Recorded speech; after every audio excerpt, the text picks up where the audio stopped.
Super League is going to present you with the top 24 athletes on the planet. The fittest men on earth, racing for one of the biggest prize purses ever seen in triathlon history. The distances are all different, the formats are different, it's kind of anyone's game. Testing an athlete's ability to swim, bike and run. Pain is an understatement. What these men are going to suffer on this course will be amazing to witness. It's going to be really tough. I mean, not just the elements, obviously the hills, humidity. No one's really safe out there in these kind of conditions. The mindset is going to be prepared for pain. For sure it's going to be tough, that's all we know. We just try to go as hard as we can and try to beat the others. It's going to be new and it's going to be exciting. Everyone will enjoy it, have a great time, the racing will be good and people enjoy watching it. It is the Champions League of triathlon.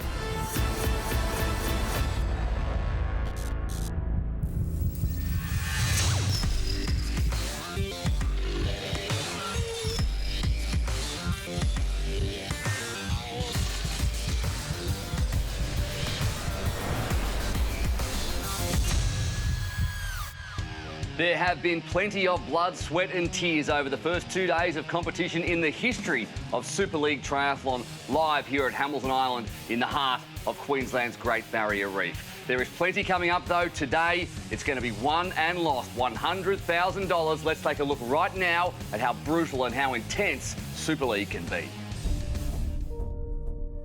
Swim. Bike. Run.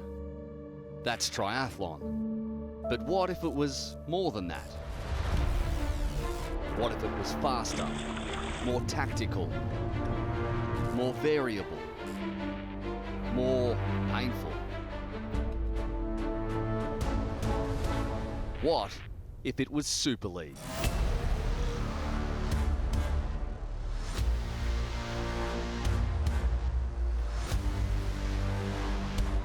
Sure, this is triathlon, but it's also something you have never seen before. Races won as much in the mind as they are in the legs. New formats, new faces, new destinations, and the same bitter rivals. Only the very best have been awarded Super League contracts. Dual Olympic gold medalist Alistair Brownlee is here. All the 3 days are different and something that I've never done before. As is five-time world champ Javier Gomez. It's a totally new format. For sure it's going to be tough, that's all we know. And current ITU world title holder Mario Mola. The course looks very nice, but very tough as well. Add in specialists from across the multi-sport arena and a host of young Aussies intent on making their mark on home soil. It's going to be new and it's going to be exciting, but it's going to be tough. On Friday, the first shots were fired in the triple mix. 3 stages mixing the discipline order and causing chaos. The best known name in triathlon has been lapped here at Hamilton Island. Saturday's equaliser began at 6:15 a.m. with a brutal 6-kilometre time trial on the bike. Every second lost paid in a 5-leg afternoon sprint. And here we are, Sunday, payday. Time to put that pain aside and bring your tactics for the Eliminator. Again, 3 stages, but this time it's keep up or go home. Someone will leave Hamilton Island $100,000 richer, and it's time to find out who.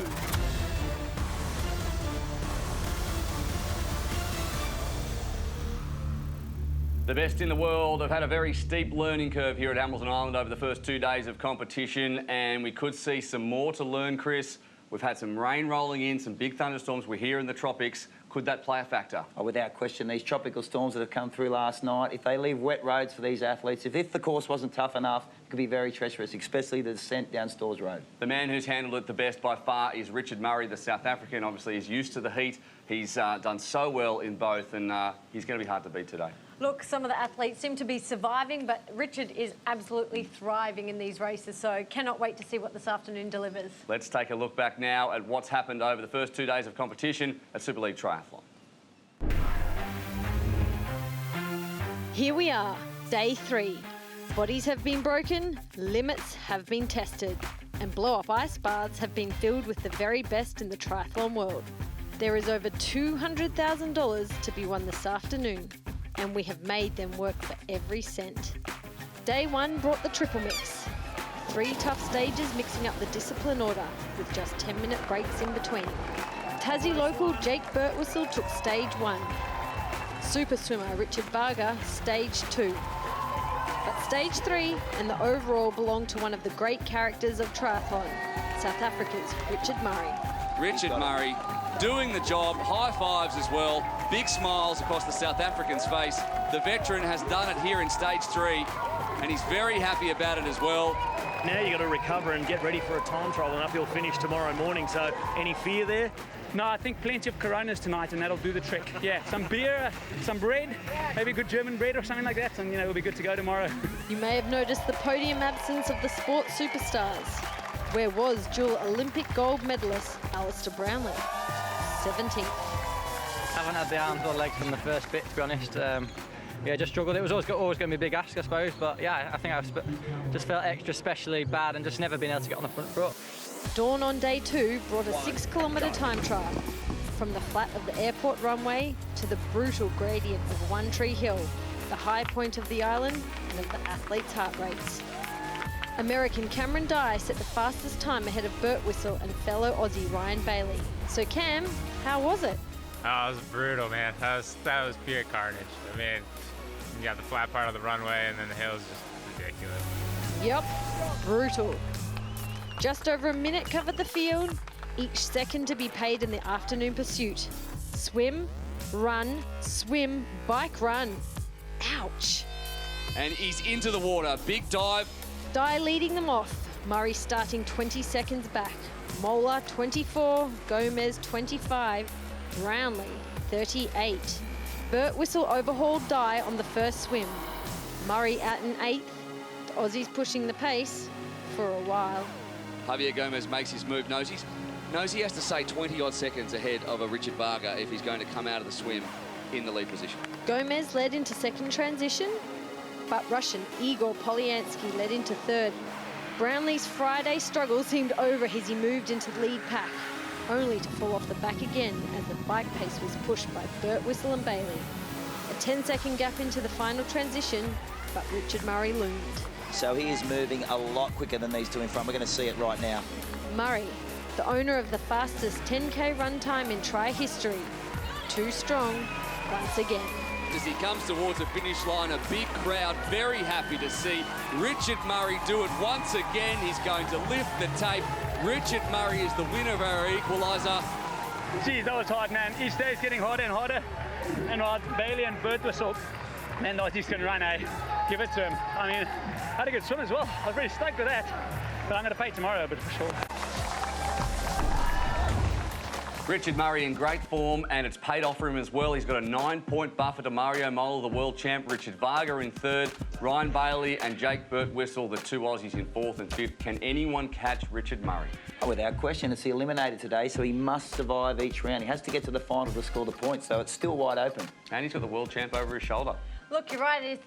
Make the third round. Murray is there. Mola's there. We could see a ridiculously good battle on our hands. Fireworks indeed. We're going to take a break right now. And on the way, some fantastic images from day 1 and 2 from 2016 Aussie Sports Photographer of the Year, Delhi Carr.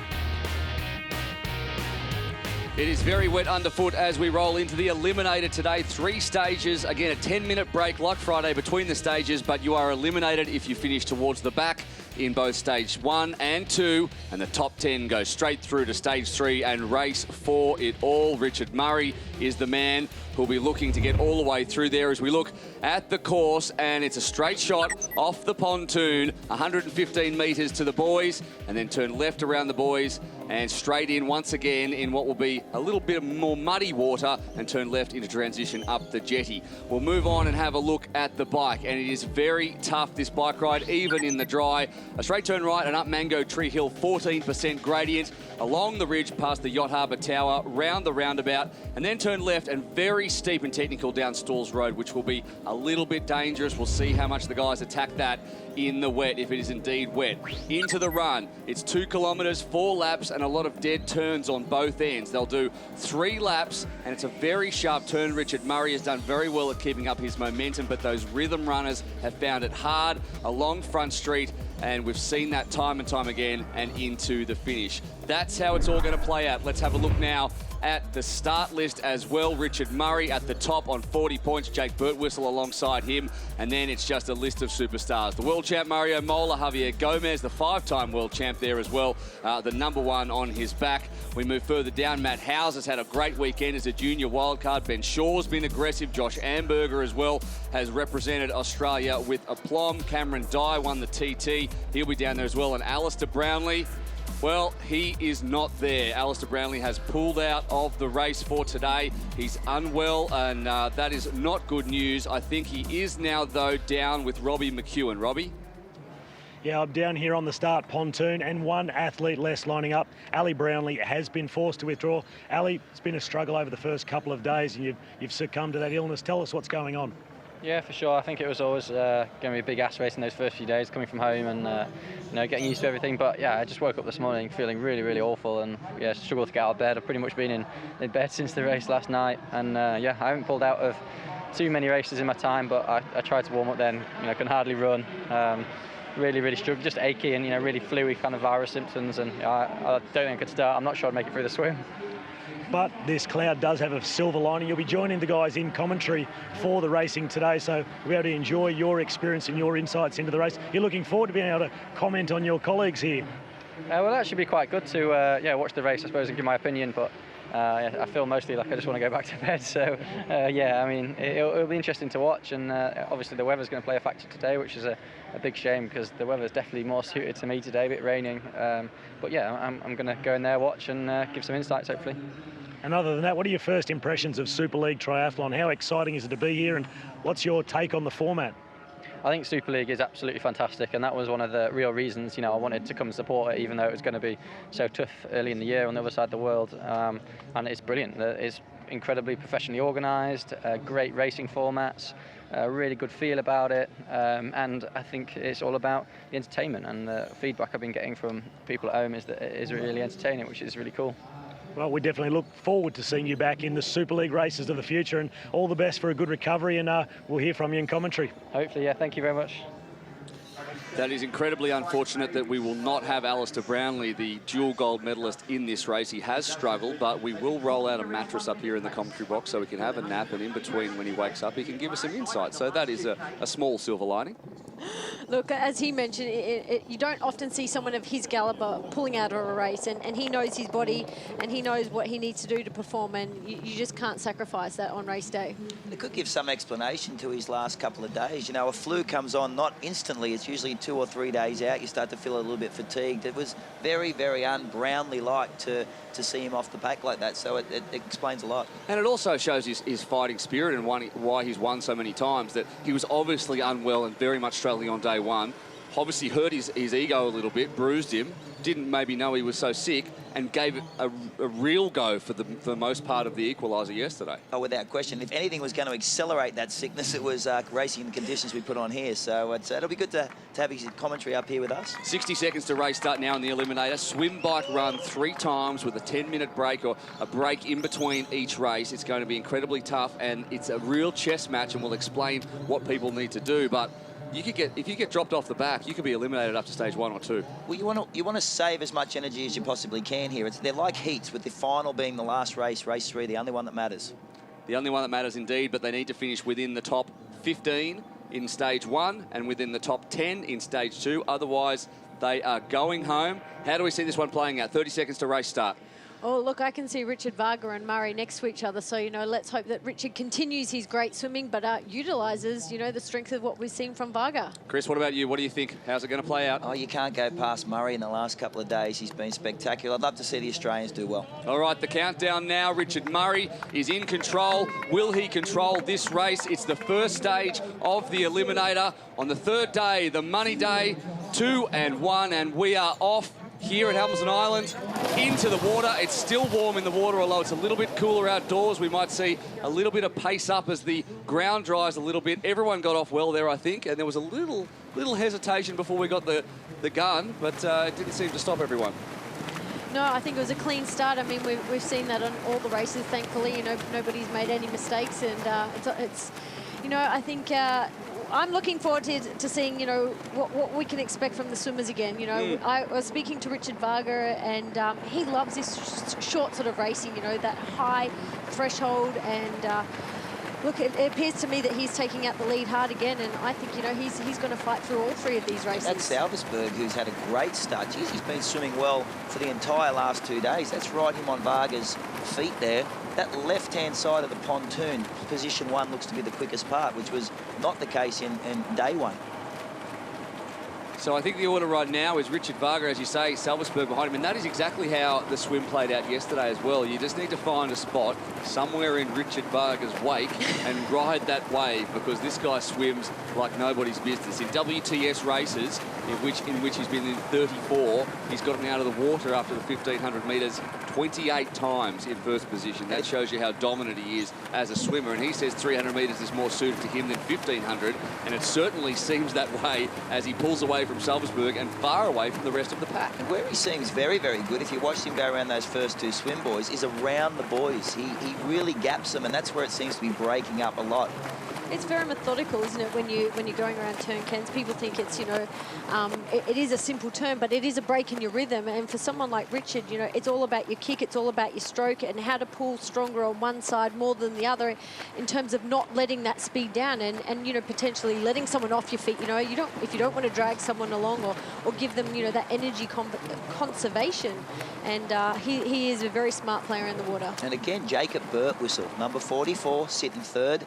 Feet in the pack. He's leading some of the best swimmers in the world. You know, Javier Gomez is considered a superstar in the water, and young Jake Birtwistle's positioned himself well indeed. Before they get to transition, we should reiterate again that there is no need to win this race. Exactly. They all know that. All they have to do is finish within the top 15. So is there some kind of tactics? Obviously, you've got to give yourself a buffer, because if you sit yourself towards the back and go, I'll make the top 15, and then suddenly you lose a couple of people on the run, you finish 16th, your day is done. But the top 15 will go through and will reset. So there's really no need to win this one. This is probably Varga's slow swim, and he's still beating everybody. Exactly. It's a game of conservation now. You need to conserve your energy. You're tired from the last 2 days of racing, but it's only that 3rd race that you need to qualify for to get the points to win the day, to get the big money. So it's, you know, you're going to look for a race within a race. Those athletes in those last positions will be the ones fighting. The athletes up the front are doing as little as they possibly can to get through the event.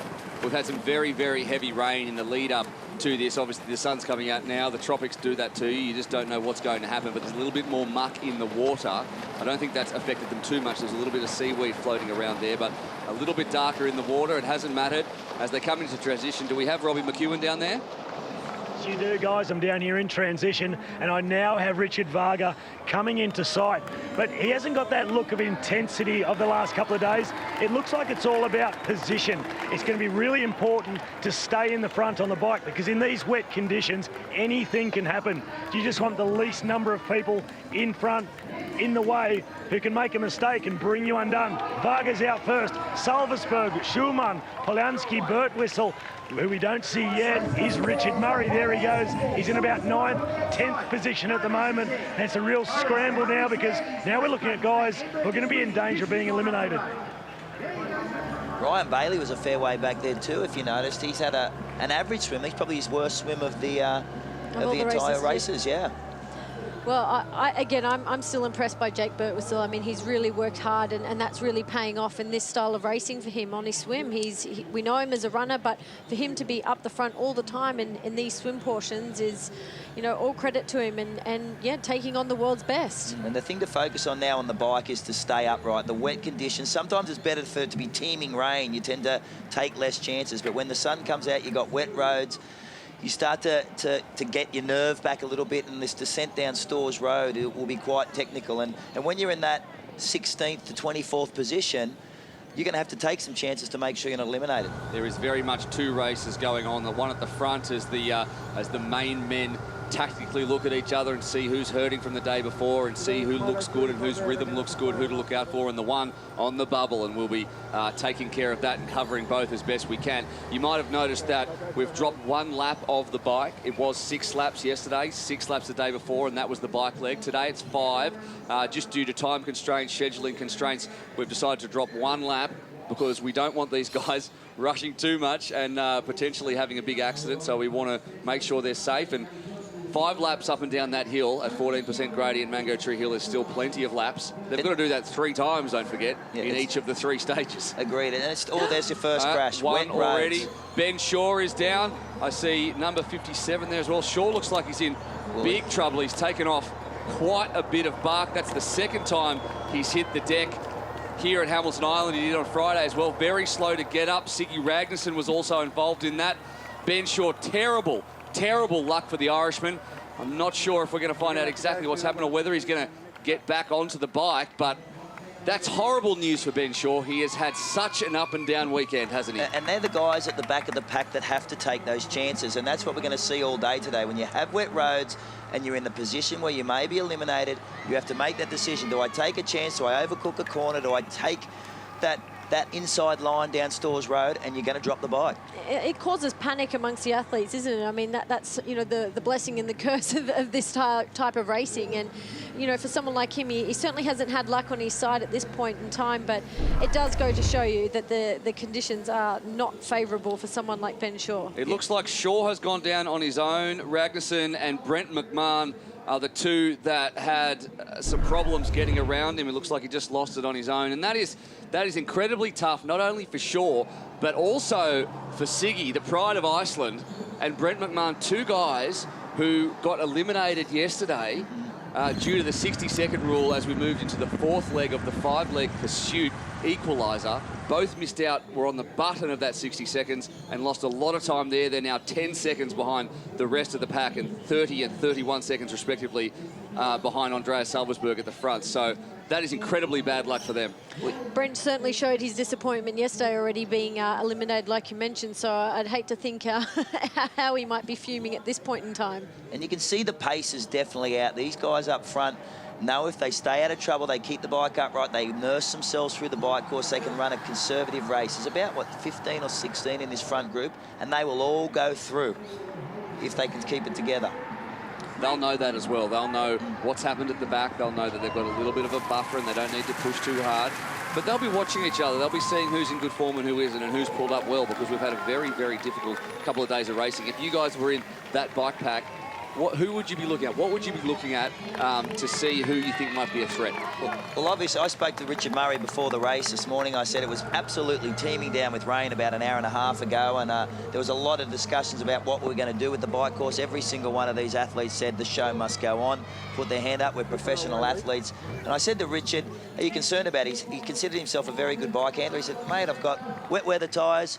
This is game on, I'm ready to go. So it's you're looking for those guys that are thinking all the time. Murray came prepared for this event. We're in the tropics, it can be hot, it can be raining, and he's full-on pro. Yeah, it is. They are so accustomed to this type of conditions, and you know, typically they could have had cobblestones thrown in Europe. So I think these athletes, you know, all credit to the way they know how to race. So they're here to race what they want to do, and as much as, you know, there's a lot on the line, this is what they came, swim, bike, run, and I think most of them have been here, you know, adjusting tyre pressure and making sure that, you know, they do have everything as good as in place as they need to have, given this race, you know, how it stands. Like you said, you know, 5-10 minutes ago, it was absolutely pouring down these streets. And that guy just on screen there was Josh Amberger. He was super pumped about the wet conditions. He was one of the guys who said, let's get it down. I want to really have a crack at these conditions, take some chances. He has to move up in the points, and he sees himself getting through the final today. You can be sure that Ben Shaw would have been the first to put his hand up and say, I want to race. Yeah, for sure. And he's the one who's had to take the chance, and he's dropped the bike. He's an aggressive racer, and he's been aggressive all week, and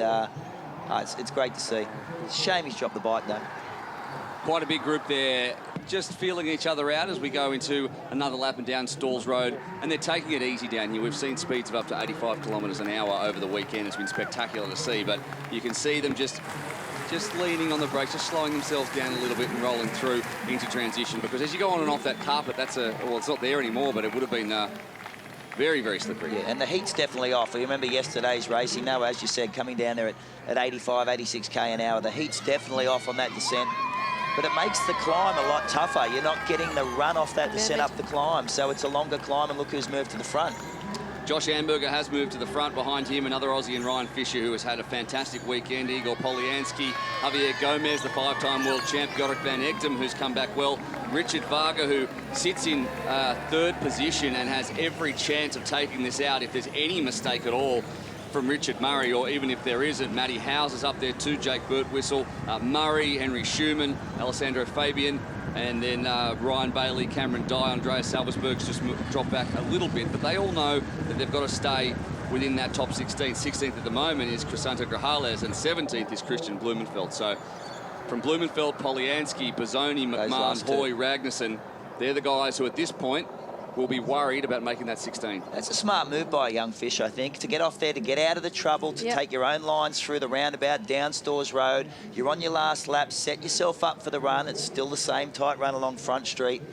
It's a smart little move. Well, it's confidence, but it is. It's the smartest place to be in the front of any pack, even in good conditions. But for the confident, yes, aggressive riders, but safest place. You know, you just have to keep out of trouble. And all credit to Fisher and just taking those opportunities. And the same with Josh. I mean, he's accustomed to taking charge of bike races, and that's what he knows he needs to do in order to get through to that third round. Yeah, and fourth wheel, Javier Gomez. The experience of this man showing off, keeping out of trouble. The worst place to be in the wet in the group is at the back of that pack, especially as things start to heat up. We're going to start to jostle for transition positions on this lap. People will take a few more chances. You need to get through this without any issues. As the bell goes, the final time through transition on the bike before we hit the run, and we have a special guest who's just joined us here in the commentary box. Alistair Brownlee has made his way up and hasn't gotten wet on the way either because the rain's held off. But you must be very disappointed to be watching this from where you are. We're glad to have you up here, though. Yeah, really disappointed. There's not been too many times in my career I've actually pulled out the morning before a race, but yeah, I just feel absolutely terrible this morning, and I was going to really struggle, and especially considering the conditions have got a bit more favourable to me today. It's a little bit more Yorkshire-esque. Yeah, wet roads makes it a bit tougher. Yeah, I like riding around some corners in the wet and stuff, and a bit cooler, so it's really gutting not to be out there. A big group is out there, though, as they're attacking the last lap on the bike. Ryan Fisher leading them from Henry Schumann, who has been mid-pack for most of this. He's the Rio bronze medalist. He knows how to fight it out. He's the lightest in the field at 59 kilograms. So up the hills on the bike, he has been good, but he hasn't been towards the front, and he'll be disappointed with that across the course of the 2 days so far, that he hasn't featured. Yeah, I was speaking to his father a lot. He said he struggled a little bit, which he was surprised about. He struggled on the climbs, which has always been a strength of his, and he said he hasn't found the speed in his legs that he thought he'd have in the run. He said the first day's racing blew his socks off. He couldn't believe the fitness levels of some of these guys, and it's been a recovery ever since. Ryan Fisher leading the bike there. Josh Amberger is there or thereabouts. Igor Polyansky, who's been fantastic across the weekend. Javier Gomez, Jorik van Egdom. Murray on the back. Remember, the two out of the back of this, there's two people in this group who are going to be eliminated. Murray's drifted back. This is the furthest back in the pack I've seen Murray in 2 days of racing, and look at the weather. They're coming in transition as the weather maybe closes in again at Hamilton Island. Robbie's down there. Robbie, how are you seeing it? Oh, I'm seeing a lot of relieved faces to get off that bike leg. Quick word, if I can, with Mario Mola. Mario Mola, how nervous was that bike leg? It wasn't nice, but we'll see. Just a round to go. Well, he's got plenty of breath. There's 17 athletes in this front group, so only 2 are going to miss out. Mario Mola, he was pretty confident he's okay, but all those guys, just the look on their face was, oh, thank God that part is over.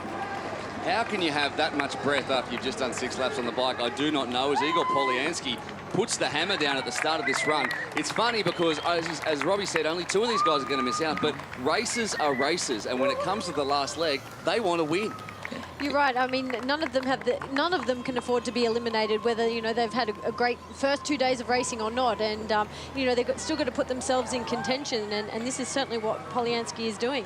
But Igor's really come of age in the Super League racing these last 2 days. He had a great event yesterday, and when you get the opportunity to run in front of the world's best, you take it. That's being a racer. But it's Dye and Grajales who have seemed to be struggling most at the back of this group. Remember, we don't have to run fast. We just need to finish in that top 15 to go through to the next stage.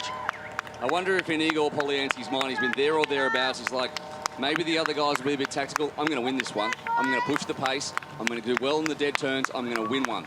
Oh, I would. Why not? Why not, indeed? Yeah, no, you put yourself up the front. You've got the TV camera right in front of you. We were talking to his coach last night, and he's always been finishing second to his brother Dimitri. So this Super League format has suited his strengths a lot more than Dimitri's. Richard Murray in 15th position. He is the consummate professional. He knows, he may have counted exactly how many people we have here. He'll know that he's on the bubble and he doesn't need to do any more than finish 15th. He's probably cutting it a little bit fine though, just in case Cameron Dye puts the jets on towards the back of the run. It'll be an interesting battle between both Amberger and Dye. Both non-drafting athletes, both long course athletes have come across and racing the best of breed, and they're sitting at the back of this pack. It looks like Crisanto Grajales has been shelled off the back, and it's one of these guys here are going to miss out. Alistair, how much is this tactics and how much is it out-and-out racing? When you're amongst these guys, you've got a chance to win this one. Do you do it or do you save yourself? No, I think if you're serious about the overall, you're definitely running this very tactically. And you know, you see Murray, who's been pretty convincingly actually the best runner so far, I'd say, and he's definitely playing a cool game there. He just knows he's got to keep those 2 guys behind him. I think Salzberg knows what he's doing as well. He's got a good sprint, and some of these other guys who are pushing it on, I think is probably not the most sensible thing to do. I think Gomez is just holding his position and looking good. I don't think Poliansky is racing the most sensible racer, to be honest. He's got white line fever, and I understand that. Yeah. I understand that. He wants to finish that race first. There's a group of 4 there, and they are right on the bubble. Richard Murray involved. Yeah. Poliansky there, and Siggy Ragnarsson's behind, but obviously he came down, so he's mid-lap, so we can discount him. Murray sitting right there in 15th position, one of the smartest guys in the field. He knows what he's doing, doesn't he? As you said, Alistair, he's comfortably running, nursing himself through. It's been 2 tough days of racing. He's been dominant. He knows 15th gets through. There's no difference between winning this event and finishing 15th. Look at him counting them right there. He was counting them. Yeah. That's lovely. Let's hope he's counting right here. Josh Amberger's face is screwed up, and you're looking at Richard Murray counting the athletes in front of you. At least he wasn't counting them out loud. If he was counting them out loud, I'd be worried at his high level of fitness. Surely he's not that fit that he can count them out loud while he's running along. But as they overtake Siggy Ragnarsson, so unlucky for him. He's the pride of Iceland, as I said before. Iceland's right behind him in this one, and he's only been training. He's got a full-time job. He has trained for 6 weeks for this. He's acquitted himself incredibly well, considering what happened to him on day 1 to come back on day 2. And he's also doing his Masters in Engineering while he's working full-time and trying to train for triathlon. So it just shows you the difference between the professionals and the non-professionals in terms of how much time you have to put into this sport. If there's any way to learn quickly, he's certainly getting a quick education in triathlon right here. A very steep learning curve. A very steep learning curve as Igor Poliansky continues to lead. They come around the far end dead turn. You can see the number 2 there. They've completed a couple of laps. Matthew Hauser is right up there. Christian Blumenfeld, Javier Gomez, Ryan Bailey. Mario Mola, who knows that he has a shot of winning this, and he needs to stay within that and give himself every chance in stage 3. Jack Birtwistle, who's been there the whole time. Yeah, look at Matt Hauser, young junior Matt Hauser. He's 18 years of age. Looks quite composed. You've got 5-time world champion Javier Gomez on your shoulder. It must be nice to be in his position right now. He's comfortable. He looks good. He's going to move through to the second round. Josh Amberger really putting in as much as he can to keep up with this group, but he's losing ground all the time. At the moment, he's sitting in 17th position. Cameron Dye is in 16th position. Both these guys are in danger if they can't catch up to Andreas Salzberg and Richard Murray, who sit behind that pack, and they both know that they don't have to catch that pack. They just have to make sure those two guys don't have a sudden burst of speed, and at the moment it doesn't look like perhaps they have it in them. Yeah, Salversberg had a look back. He's got them in check. He knows he just needs to control that position, nurse himself to the finish line, and that's smart play. Murray looks extremely comfortable, if not just going for a warm-up jog, if anything. And I think, I mean, we've seen he has a turn of speed, but it's great tactics by him. But again, I'm most impressed. I was speaking to Matt House's parents this morning, and you know, as I said to them, get your frequent flyer points ready, because you know, this kid's on the world stage, and it's just such an amazing opportunity for him to be out here and racing amongst these guys. We should point out again, if you've just joined us for today, that Matt Hauser is one of our 2 junior wildcards. That's why he's in white. Dan Hoy is the other one. He's back in 20th position at the moment. But a huge rush for a guy like Matt Hauser, who's a 4-time Oceania champ, but very inexperienced and very young compared to the guys behind, because, you know, off his shoulder, there's Javier Gomez, and he'll know that he's up there and he can fight with the best when you've got the best in the world behind you as you move towards the end of this run. And Paul Cameron Dye, he knows he's in 16th. How must that feel? You've got the 15 guys in front of you. You know Salversberg's going to go through to the next stage. You're the first one eliminated. That elastic band is just stretched and stretched, and unfortunately broken for him, hasn't it? Yeah, he's out. Brian Fisher, he stayed very close. He looked quite comfortable, looked great on the bike. The pace coming up as they move towards the end of stage 1, and it is going to be Christian Blumenfeld who will sprint away and take the win ahead of a big pack. Gomez will be second, Birtwistle, I think, third. There was Yorick Van Egdom there, Richard Varga as well. Polyansky came back to the pack. Andreas Salversberg will finish 15th, which means that Cameron Dye is the first to be eliminated. It's unfortunate for him, the winner of the TT with a huge ride. He knows ride, and he knows what's happened after the highs of winning the TT yesterday morning to being eliminated, the first on the bubble, the second man to come in, and he knows it too. He's going with some high fives, is Josh Amberger, the Aussie as well, who will not see stage 2. Also, we can wave goodbye to Dimitri Polyansky, who'll be in next. Brent McMahon, Daniel Hoy, Terenzo Bozzoni, and Siggy Ragnarsson as well, as we see Polyansky, who's had a difficult weekend, come across the line in 18th. McMahon behind him, the veteran, the Ironman, who's found this short course racing, I think, a surprise at the pace that we've had across the weekend. He's an incredible Ironman, 4 sub-8-hour times. Not many have done that. One of them sits in the commentary box with me, although he wouldn't. Actually, he would tell you all about it, wouldn't he? Oh, I think I already did, didn't I? Yes, I think he started with that. Daniel Hoy there, the other junior, and Terenzo Bozzoni waving to the crowd. I think there was a little bow there as well. He's another from the Ironman ilk who's found it a little difficult with short course, but incredibly talented at the longer distances than Kiwi, and all smiles too for the 5-time world champion. Now it's a few minutes rest and we're back into it again. Yeah, they're straight. They've got to get the bikes ready. They know how to do this now. We did this on Friday. This is a little easier, isn't it, the Monday? You know, not all the turnaround of transition and running with your goggles. And yeah, it's I think it's a little bit more straightforward, but I think after the 2 days of racing, everybody would be feeling the pinch by now, and whether or not you're warming up or just getting rid of some soreness out of the legs. Let's have a look at the results as they stand. Christian Blumenfeld took it out in stage 1. Javier Gomez, Jake Birtwistle, Igor Polyansky came back to the pack in the end. Maybe he realised that he didn't need to win it. Richard Varga, after a great swim, finishes 5th. Mario Mola there, the main challenger to Richard Murray. Ryan Bailey, Crisanto Grajales, Henry Schumann, Ryan Fisher and Andreas Salversberg, the last in. Eliminated Cameron Dye, Josh Amberger, Terenzo Bozzoni, Siggy Ragnarsson, also Ben Shaw after coming off the bike. Unfortunate for him, Dimitri Polyansky and Brent McMahon. That is the last we'll see of those guys this weekend. Down to Robbie now with Christian Blumenfeld.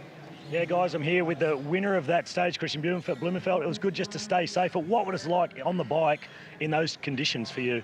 I was just scared to crash in the corner here, so just try to take it as easy as possible and just stay in the group and stay safe. And at the end, just counting the numbers, make sure you get through to the next round. Well, I would like to have a good position on the pontoon now in the second round, so I tried to just go a little bit hard on the last 200 to get that one.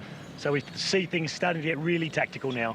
Yeah, and I think this one will definitely be harder. Okay, good luck for the next one. It's only a few minutes until the start. Thanks. The pace will ramp up in stage 2. We're going to take a break. We'll be back with the next leg of the Eliminator.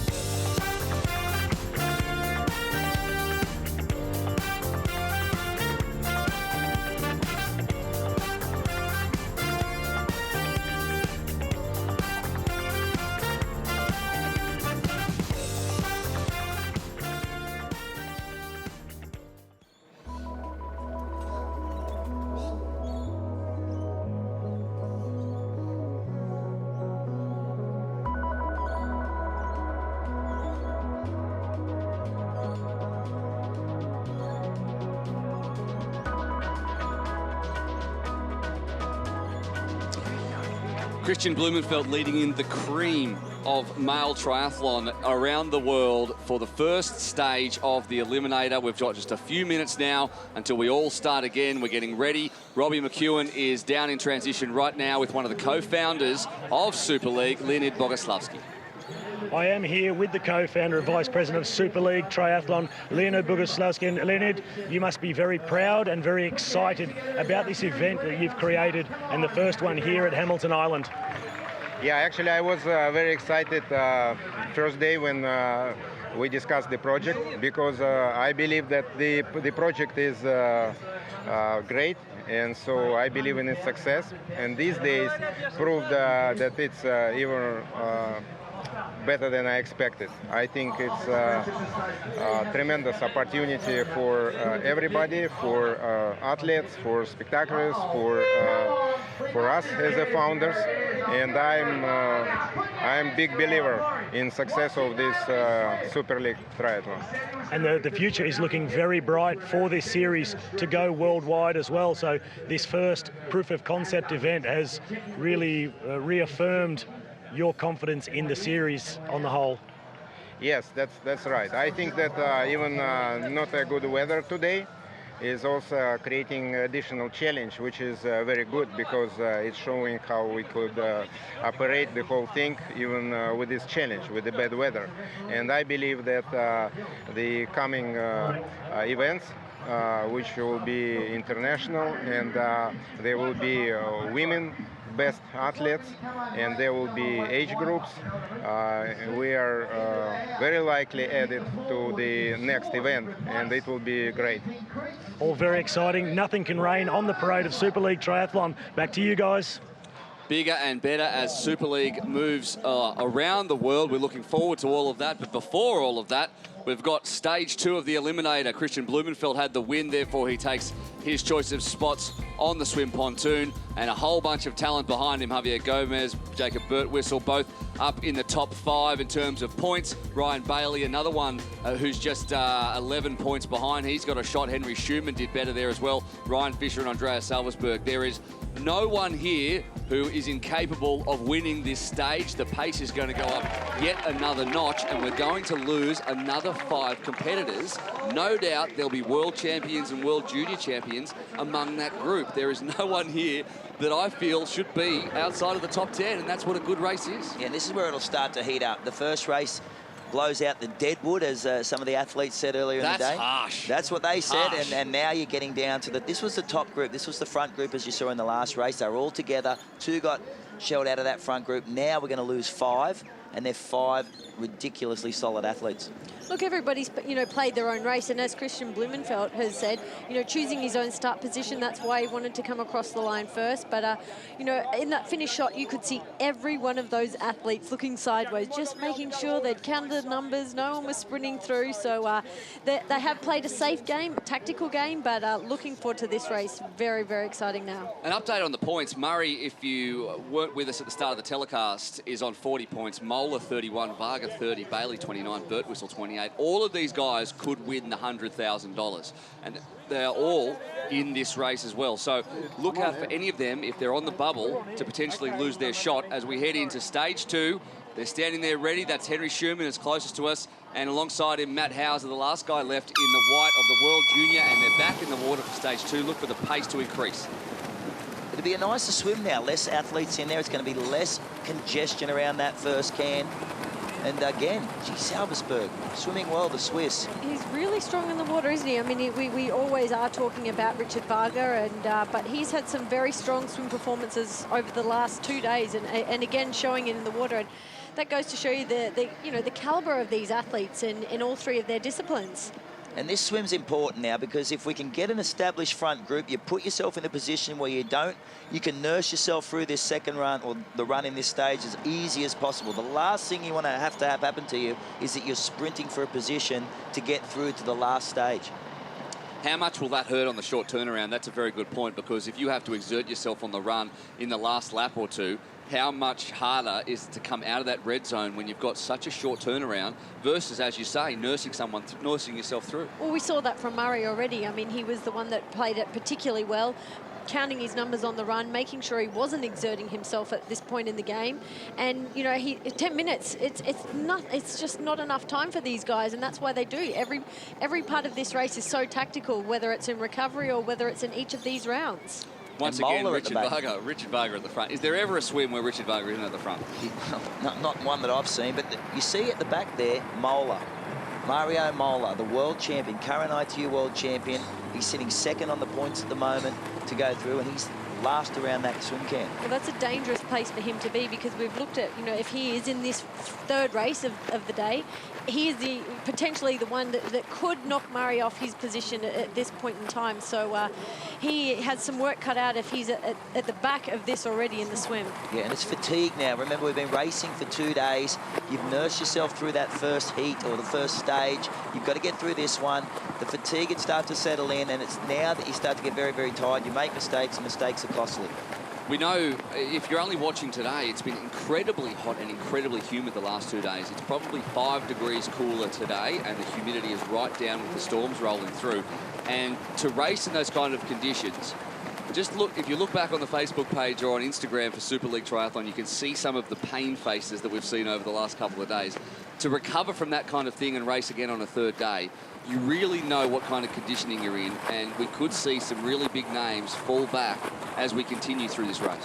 When we saw the triple mix on Friday evening, I'd never seen the calibre of athletes, the Gomez's, the Mollers, the Murrays, in that much pain in my life. I thought, uh-oh, I hope they can get themselves through to this day's racing, because it was ridiculously hot, a very, very tough format, and now they're here. They've got to fight for a position to win the $100,000. Well, of course, you know the conditions are tough and hot and humid when we lose the dual Olympic gold medalist because of illness due to some of the conditions and perhaps jet lag and a whole bunch of different reasons. But he did not want, Alistair Brownlee sitting alongside us just before, did not want to pull out of this race. He was very upset. He's left us now to go to bed because he is in bad condition. As he mentioned, perfect conditions for him, and it does go to show you that you know, that it's taken its toll on everyone, and for Alistair, it's something we're not accustomed to seeing at all.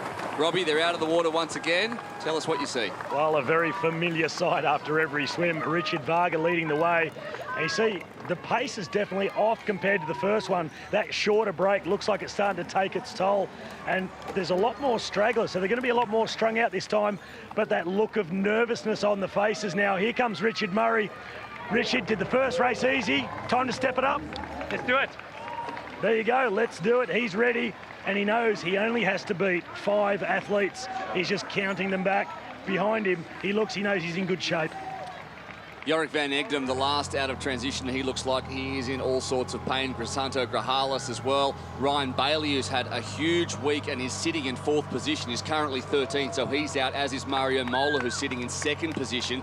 Richard Varga still leading. He is in 3rd, and one of the other guys who can stop Murray. But Murray, the consummate professional, he knew he had to be in the top 15 in race 1. He finished, 13th or 14th, and he needs to be in the top 10 in this race. He's currently sitting 10th, so he knows exactly what's going on. And in this race, there's less people in it, so the gaps are more likely to open up. You see Alessandro Fabian there, knowing he has to close across here, because the little groups get away, they put themselves in a position to stay away, they stay out of trouble, and they put themselves straight into stage 3.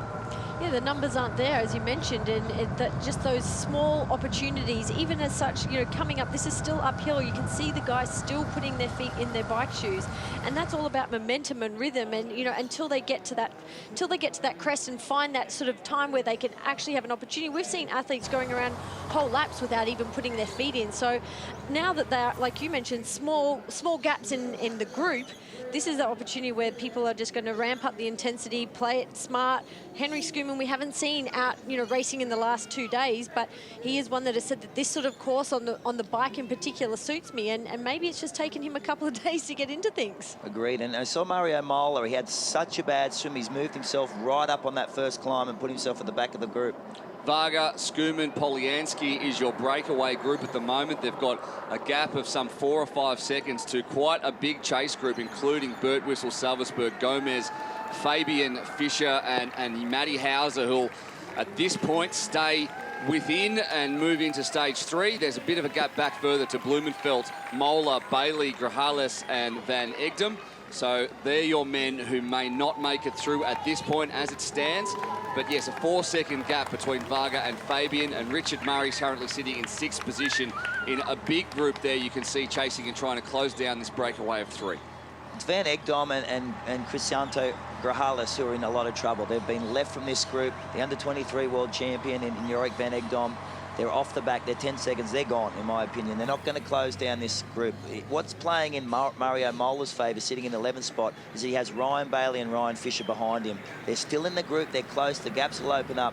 But Bailey has been the best rider on course all week, and he'll make sure everything's covered. Well, a quick word or gesture from Skuman to Igor Polyansky to communicate. Let's move together. Let's work together. Let's take our turns, make them short and sharp. And why let this chase pack tack onto the back of us? And stay safe. I think it's a very smart move by Henry Schumann.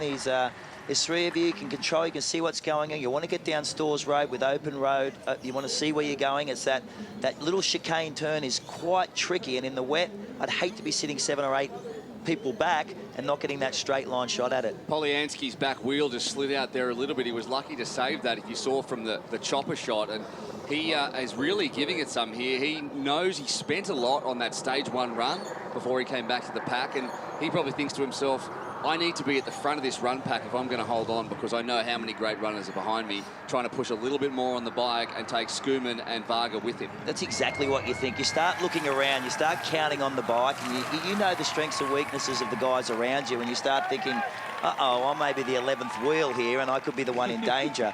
I need the 11th wheel. The 11th wheel, the one who's getting ousted, because, you've got Mario Mola in there who can run, the current world champion. You've got Javier Gomez in there, the 5-time world champion. You've got young Henry Schumann, the Olympic bronze medalist again run. You start looking around thinking, man, I may be the weakest link here.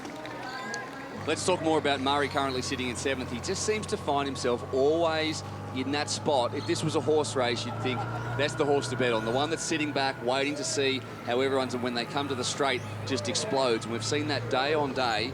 How much does experience come into this? Because this guy has been there and done it so many times. As versus a guy like maybe a Matt Hauser who's sitting off the back of that pack going, I don't really know how this is going to play out. Oh, exactly. And Murray is probably technically the best cyclist in this field. He's very, very good on a bike.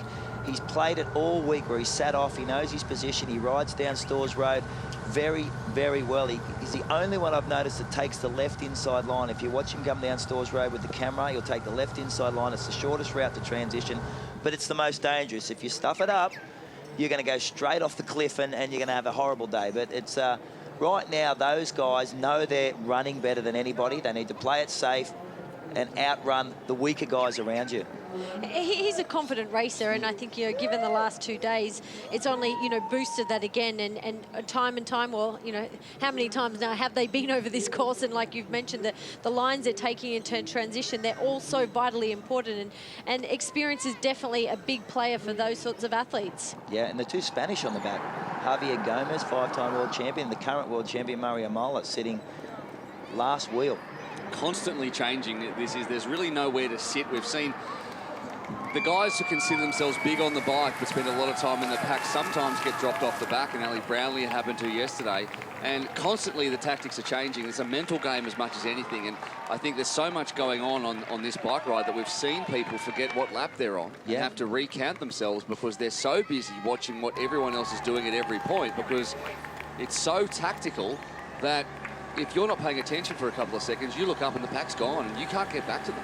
Look, they are. I mean, it is a dangerous place to be, but they have raced probably, together more than most out there in the field. But it's a matter of, being aware of anyone up the front making attacks. And, sometimes it is a little bit of blocking techniques as well come into play. These athletes, have got to make sure that they hold their own place in the pack and hold their own wheel.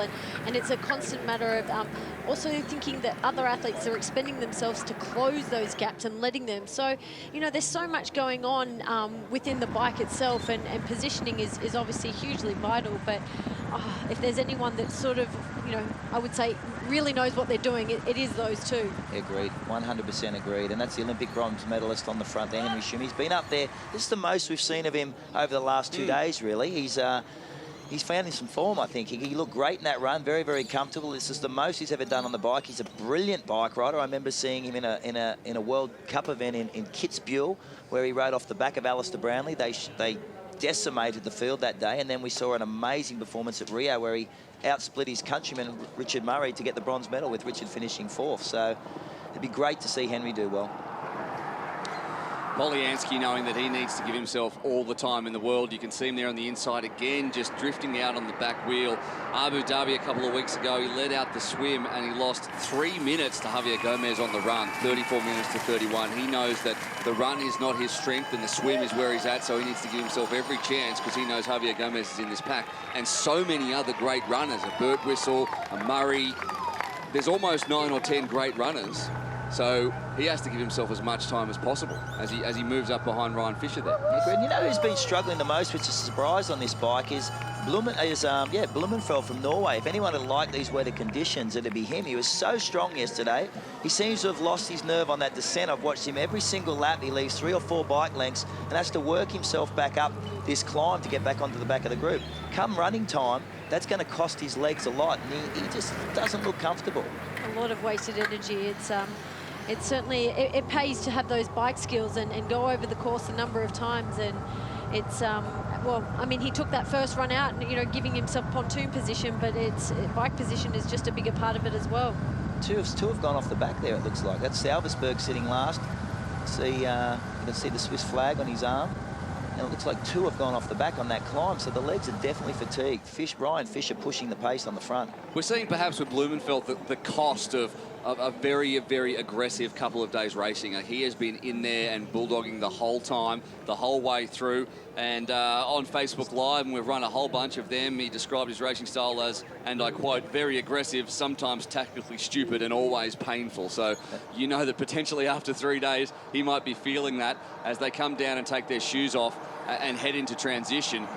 It's Mario Mola off the back. Mola off the back. It appeared up that top corner as well that his back wheel was sliding a little bit, so maybe he's just become a little bit too wary of the conditions, and sometimes you can have one little error like that and it just rattles your nerves. Agreed, but he is a very, very good runner, probably one of the best runners in the world. He may have done his math and thought, I just need to run myself through it. Robbie, how are you seeing it?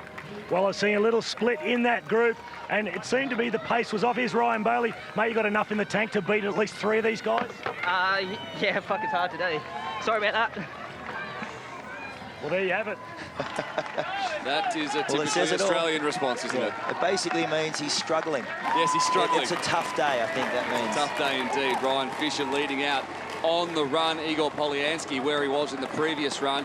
And Henry Schumann, who looks very composed ahead of Matt Hauser, who's doing an incredibly good job to keep up with this pace as it ramps up into the run. Everyone having a look around now, knowing that they need to give themselves a buffer because there is such a lot of running talent in this group. The question you'd ask yourself right now if you're on the front, do you squeeze it a little bit? Do you string them out? Put yourself in a safe position? You run out to this first turn, you can assess where everyone is. It's the first chance you get to look at your other competitors, count the numbers, see who the danger man is, and just cue your race off that athlete. At the moment, Javier Gomez sits on the bubble with Mario Mola, both 4 seconds back in 9th and 10th. Christian Blumenfeld is a further second back in 11th, so he would be out as it stands. Andreas Salversberg, Alessandro Fabian, a little gap back to him. Crisanto Grajales and Yorick van Egdem, we can pretty much count off. So 3 guys from this lead pack are going to be going home, and that is that Salversberg, who's now got a little bit of a gap back, and Fabian as well. So these are the 2 guys we could see. And Fabian looks like he's in a little bit of trouble. He looked very tender coming into that dead turn. The thing about these turns in the corners and slowing down in the speed is it's typically your calves that are ones that are actually screaming the most. And of course these guys are used to running fast, but in the wet in particular, you're using your calves to basically grip, and your shoes are so light and have very little, you know, grip on their soles. So typically you can find that these guys could also be on the verge of cramping and trying not to, not fall over on the wet surface, but also not, you know, pull up cramped. So you can see now the pace is definitely up from the first race, and the problem you're going to have here if you're young Ryan Fisher on the back is counting the numbers in front. There's 2 here that are going to go. Alessandro Fabian and Salversberg are definitely gone, but on the front there's 2 who are going to miss out, and poor Ryan Fisher, he's probably looking at the people in front of him, or one of them are going to miss out One and gonna thinking, miss out. Fisher's in 11th. Yep, this is going to be tough. Look at Ryan Bailey moving up. But these two in front, very, very comfortable. Henry Schumann.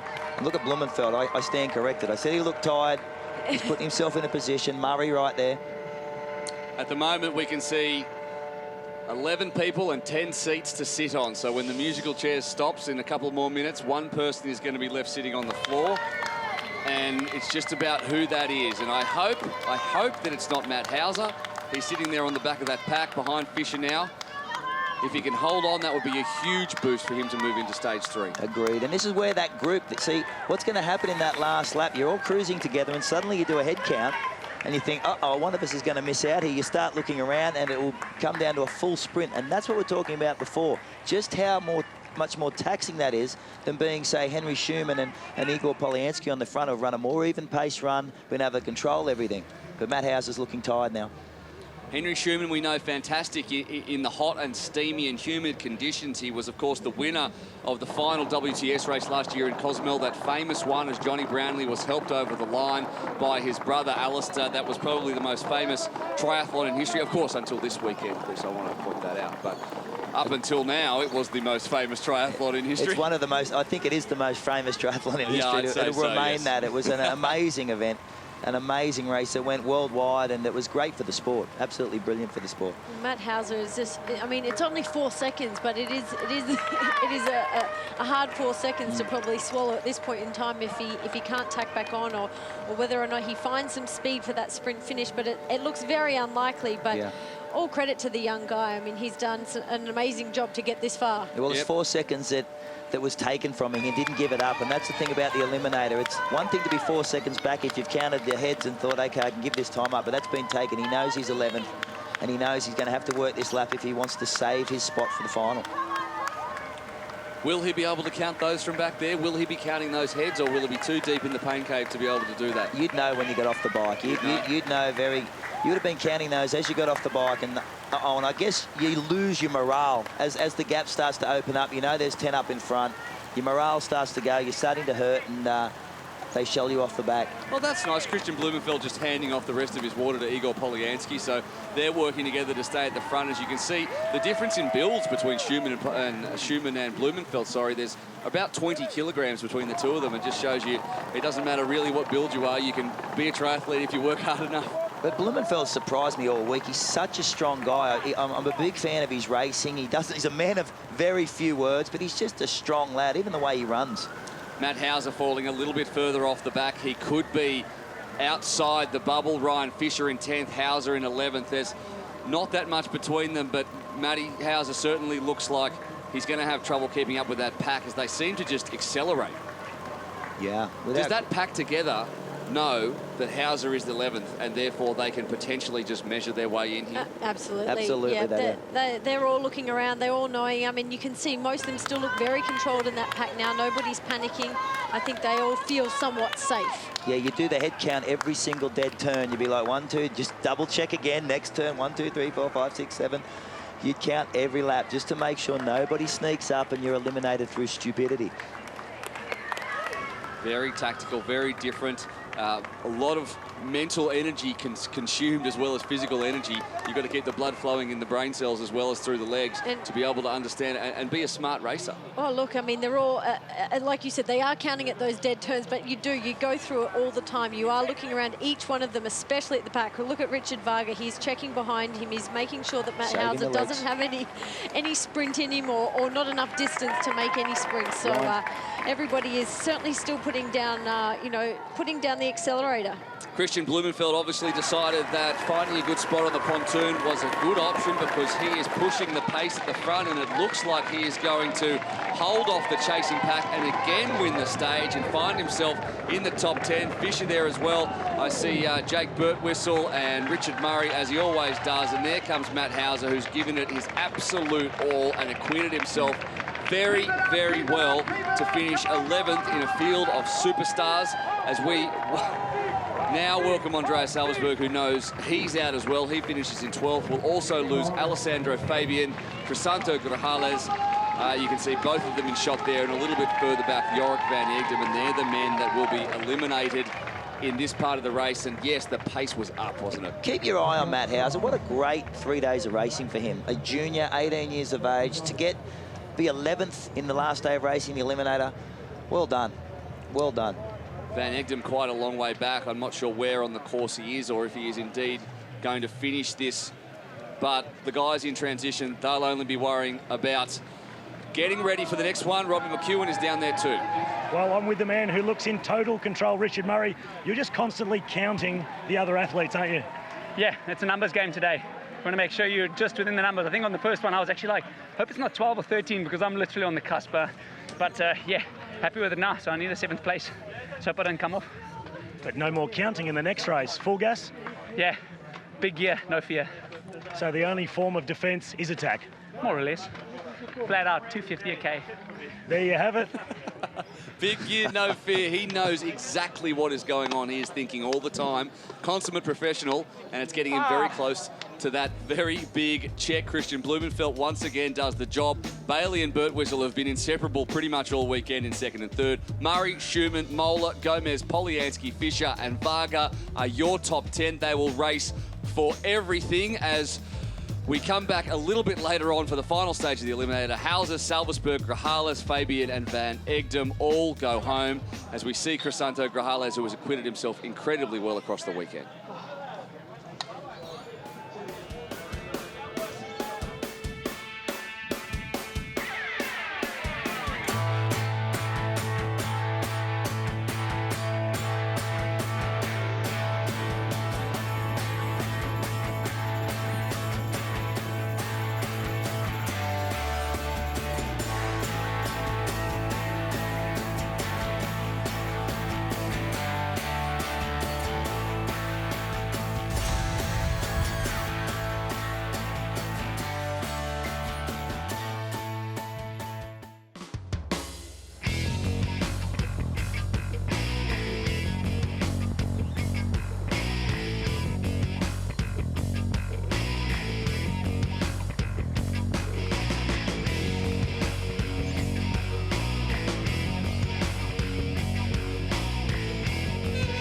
Two stages down and 1 to go in what has been a huge Sunday of racing here at Hamilton Island. It's been a little bit wet. It's been very, very gritty. And we are down to our top 10. We'll go down to Robbie McEwen right now with a man who just missed out.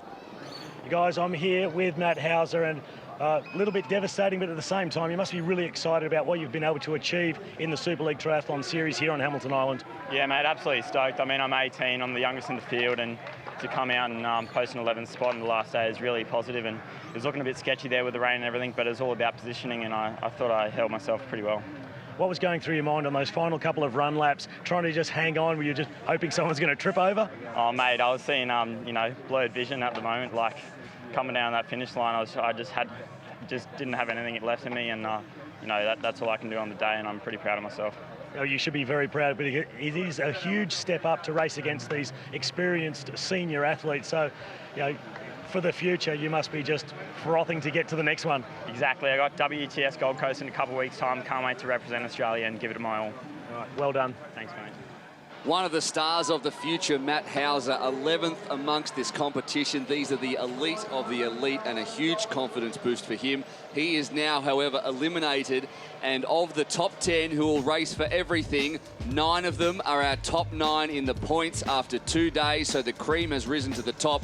Blumenfeld, Bailey, Birtwistle, Murray, Schumann, Moeller, Gomez, Polyansky, Fisher and Varga. Schumann, the only one not in the top 10 in points. He was sitting on 11 points after having a very difficult Friday, but it is all to play for.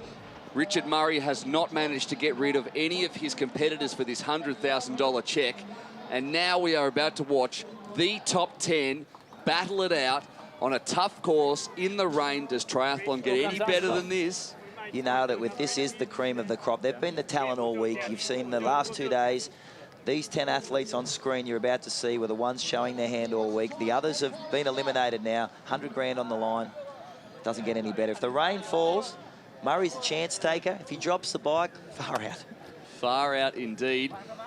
This is what we hope for, isn't it? This is what we hope for in this Eliminator, that the best would get through and it would be wide open still. Richard Murray has it to lose, but he has some seriously qualified competitors looking to steal it from underneath him. And what makes it more difficult now than the other races, there was 24 to start this, there's 10 left, the gaps that can open up now. You can get established breaks, the swim. Someone like Varga could set a super pace in the swim, and those other big swimmers that used to close those gaps have now been eliminated. So you could see Varga potentially with a 5 or 6 metre lead, where before someone like Alessandro Fabian would be filling that void. He's no longer in the race. It looks like Robbie McEwen, he's found his way into our shot, and he's also found Jake Birtwistle. Robbie, are you there? I'm here with Jake Birtwistle, mate. This is it, the big one, the last 10 guys, and 100 grand up for grabs. You're sitting in a good position, but willing to risk it all to go for the big check. Yeah, I think you kind of have to, don't you? Yeah, it's all kind of coming up to the line now, so let's see what we can do. All right. Very, very tense. Now, we've crunched the numbers. If Richard Murray wins, he's obviously got it. If he finishes anywhere down to 7th, he's got it. Mario Mola is 9 points back, so if Mola wins, 7th will win it for Murray, 8th will tie it, he'll win on a countback, 9th he'll lose by a point to Mola. If Mola finishes 2nd, Murray needs only to finish this race. So Mario Mola needs to win this one. He'll know that as well. Richard Varga also in with a shot. Murray needs to finish 8th to win or 9th to tie, and he'll win on countback. And Mola cannot win if Richard Varga wins. We've got many more different permutations here, but that's probably enough to load you with at this point. Mario Mola needs to win this, and he needs to hope that Richard Murray has a bad day out. And with that kind of attitude and knowing that, risks will be taken. Here we go. The top 10 in the world have made it to Sunday afternoon. They're about to get into the water for the final time at Super League Triathlon.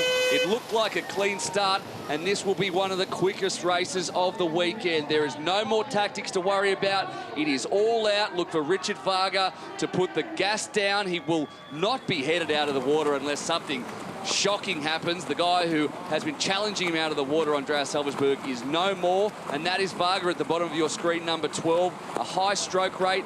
He looks very comfortable in the water, and he's already putting a little bit of time into the rest of the competitors. He knows he needs to win this and have luck to have any shot at that 100 grand. There is, of course, though, money for 2nd and 3rd, 50 grand, 25 grand. All of these guys will get a check, but the big check is still up for grabs. And Igor Poliansky, I wonder if he knew that in the last race, positioned himself on the pontoon right next to Varga. He's been one of the best swimmers all for the last 2 days, and there he is, right on the feet, and he'll go 2nd around the can. And you watch Richard Varga move around these swim buoys. He's definitely the quickest, and he tends to gap them each swim buoy. Surely at some point someone said to Richard Varga, you should just be a 400 or 800 metre swimmer because you dominate. Not that he's not good at the other legs, and we saw him stand on the podium on Friday, and fantastic job, but that swim is an Olympic-style swim.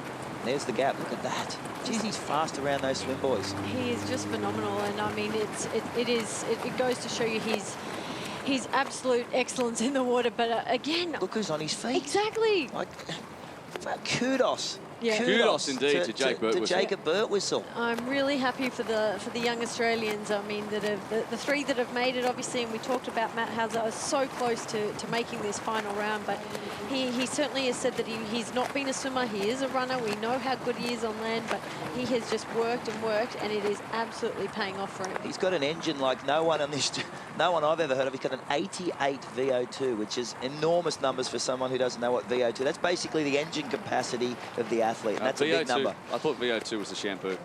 It is, I think it is. Yeah. He uses 88 bottles of it. He looks good looking. You wouldn't need it. Some of these guys were swimming in the hotel pool. They're all so quick that you almost don't notice or you don't realise how fast they are until you see them in the hotel pool where we've all been staying here at Hamilton Island. They put a wake up. People were getting washed away as they went up and down in the pool. These guys are consummate professionals, incredible swimmers. And we're seeing this again today with Varga leading, and there's quite a knot at the back, and they've had to go a little bit wide, as each of these guys knows that they can't afford to sit anywhere near the back when they get to this jetty, because to go up that hill on the bike, if you're at the back, it's very, very, very hard to bridge that gap at any point. Well, we know Birtwistle is riding well, and you see that single file swimming means the pace is on. It's definitely not as hot as it was on day 1, but he's definitely the pace on. When it goes into that single file look there, The pace is definitely on. Yeah, it's a for someone like Moller, it's a dangerous place to be. As you said, you know, having less numbers in the water for a start is something he wouldn't be accustomed to. And you know, for a non-strength swimmer, you know, when you have a lot of people around you, you know, together, if you can conserve that energy. But Moller could find himself in a fairly dangerous spot if he doesn't get this transition right. Quick transitions can set this right up for you. A little group can get away, and this will be fast. Richard Murray will know exactly where Mario Moller is, but out of the water once again, Varga, Bert Whistle. Robbie, talk us through it. Well, guys, for once, this is the smallest lead we've seen Varga have. I think he's just content to be in front and be in control and save himself for a big sprint finish as he comes up towards his bike. They are a lot more strung out. There's 5 athletes that have taken about a 4-second gap. It's Gomez leading the other half through. I'm just seeing who is willing to take the risk. As Bert Whistle, he approaches the line. Varga goes with him. They jump on. Murray is right there, top 5. He knows he only needs top 7. So it's almost split in 2. As Bert Whistle is in and up the hill, is anyone prepared to take the risk what they've got and try and get that big check? We've seen before that, thanks Robbie, that Jacob Bert Whistle is willing to push the bike pace. He is willing to push the pace of these races. He believes in his own speed, but who's there off his shoulder? Richard Murray just trying to find a gear there as they go up the hill towards the top and underneath the base of Yacht Harbour Tower. Murray will know that he needs to stay towards the front just to give himself that gap, and he'll know where Mario Moller is as well. He'll know where Richard Varga is, he'll know where Mario Moller is, his 2 closest competitors, but he also has to watch out for Bailey, Bert Whistle and Gomez, all of which can take this if it plays out the right way. Obviously, the chances get slimmer the further down that list you go, but each of them have a shot at doing this just to see how it plays out. But interestingly, the 2 best runners of the last 3 days are leading the bike race. So if anyone can conserve, it's those 2 on the front right now, and it's the guys in danger, but it looks like the group's come together, 1 off the back, I saw. Talking of people, you know, feeling, I guess, the pressure of this race, I mean, I haven't probably seen Javier Gomez's face in is as much strain going up that hill, so that swim pace was on. Like you mentioned, the fact that it was so strung out, that really does dictate and show you the speed in which they are now swimming this last round. All of these guys racing for big money here. There's, as I say, $100,000, 50, 25, 10, 8, 6, 5, all the way down. There's thousands of dollars on the line for every one of these places. Christian Blumenfeld, the guy to be dropped off the back a little bit, but we know he's got plenty of fight. Maybe that sprint finish to the last 2 races is hurting him just a tiny little bit, but yeah, we're seeing here's a risk taker. Bunch up, and it's Polyansky. Polyansky again on the front of the bike. Yeah, and he attacked on the descent. That's a risk taker. This is a treacherous wet descent, and he decided to make the move on the left-hand descent, set it up for the right turn up Mango Tree Hill. I'm amazed that we haven't lost anyone down that descent today, and that just shows you, and is testament to the bike handling skills of these guys as they head through transition for the first of 5 laps on the bike, and then Super League Triathlon will climax, if you will, with another 2-kilometre run, and that'll be it, and we'll crown our champion. What are you thinking if you're looking around right now and you want to win this race? You've got Richard Murray, you've got Jacob Bert Whistle, guys that have outrun you for the last 3 days.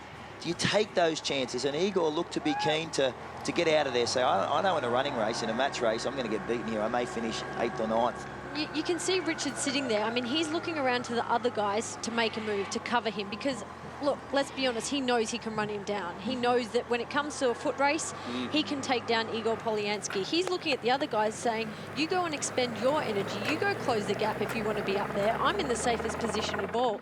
So he is, I have to say, he is the smartest racer. I think he has looked at this whole 3 days of racing, dissected it the most, and attacked it pretty much so far to perfection. And this could play into Igor Polyansky's hands, because if they start looking at each other, the gap goes up, anything happens in that group, there's a crash, suddenly you put yourself in a position, you win this event, you win this race.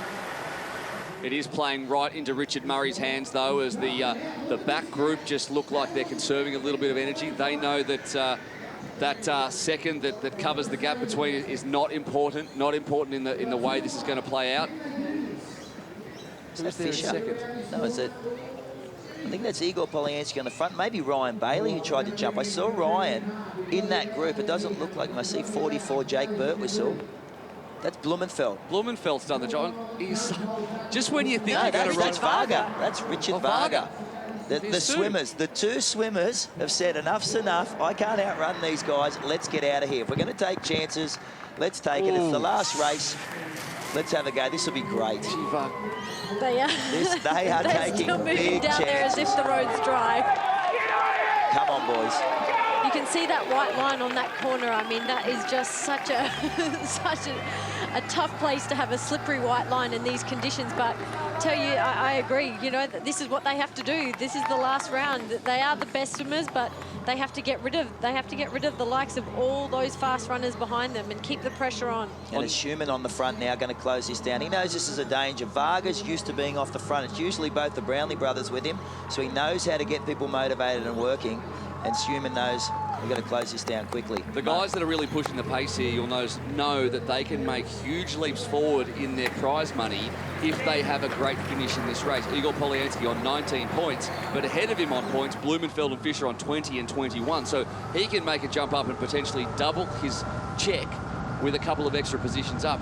That'll be in the back of his mind. They will have all looked at what their payoffs are for this one. Oh, without question. You tend to do that at every race you do. You start going, okay, there's some good guys here. I can't finish here or here, but there's $50,000, $25,000 that we can win if I can move past them, because those other points are very, very close. There's a huge log jam, if you will. Murray and then a 9-point gap to Mola. Varga, Bailey, Birtwistle, Gomez are on 31, 30, 29, 28 and 27 points. I just don't think... this is going to change completely depending on the order of 2nd through 5th. I don't think Ryan Bailey will hang around in this for too much longer. He's been aggressive all week. I just think he's going to take a chance in this one. For some reason, looking at him, talking to him yesterday, he's like, look, I'll get one shot at it. And he hasn't really showed his hand on the bike in any of the elimination races today. But I just think he's this kind of racer he is. He'll attack at some point. There isn't a bike leg he hasn't attacked across the course of this weekend. It's interesting. I wonder what must be going through his head at this point, or tactically what he must be thinking, because his natural tendency is to put the pedal to the metal at every point. But wet roads, you lose your nerve. And it's that, you know, that fine line between being an aggressive racer, knowing you're now in the final, like you mentioned, you know, counting where your prize money may fall. I mean, this is prize money for some of these athletes that they may not have had the opportunity to think about taking home. So it's, you know, so much is coming into play. That's what Super League brings, some of the biggest prize purses in the history of triathlon, and that will get inside the minds of a few of the guys who haven't got the best focus in the world, and we've dropped someone off the back there. Blumenfeld is struggling every single climb.